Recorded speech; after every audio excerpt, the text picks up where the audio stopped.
Hi guys, நான் தான் உங்கள் பைசியூ. இந்த வீடியோ எதுக்குன்னா ஒரு சின்ன அவேர்னஸ் தான்.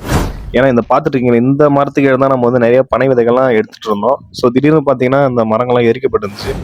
அது கொல்லிக்காரங்க பண்ண வேலையா, இது யார் பண்ணன்னு தெரில. ஸோ எங்களுக்கு ரொம்ப சோகமான செய்தி. இந்த மரமே ஃபுல்லாக எரிஞ்சிடுச்சு. ஆனால் திரும்பவும் லைட்டாக துளிர் வர்ற மாதிரி இருந்துச்சு. அது எப்படின்னு தெரில, பார்க்கும் கூடிய சீக்கிரம் வந்து அது பிழைக்குமான்னு தெரியல. ஸோ சின்ன சின்ன மரங்களை வந்து வெட்டி போடுறது, பனை மரங்கள்லேருந்து வந்து சாப்பிட்றதுக்காக வந்து பனை மரத்தை வெட்டுறது, அதெல்லாம் பண்ணாதீங்க தயவுசெய்து. ரொம்ப கஷ்டமா இருக்கு. ஏன்னா சின்ன சின்ன விஷயங்கள்ல தான் நம்மளுக்கு நிறைய பெரிய பெரிய விஷயங்கள் கிடைக்கும். அது பனை மரம்ன்றது நம்மளோட மழையை சேமிக்கிறதுக்கான ஒரு வழிவகை இயற்கையே கொடுத்தது நமக்கு. அதை வந்து பத்திரமா நம்ம பார்த்துக்கணும். ஸோ அதுக்கு தீ வச்சு எரிச்சு தேவையில்லாத வேலைலாம் பண்ணிட்டு இருக்கீங்க. ஸோ மனசு கஷ்டமா இருந்துச்சு. தோணுச்சு இதை பதிவிடணும்னு தோணுச்சு. ஸோ அதனால தான் நான் வந்து இந்த பதிவே போடுறேன்.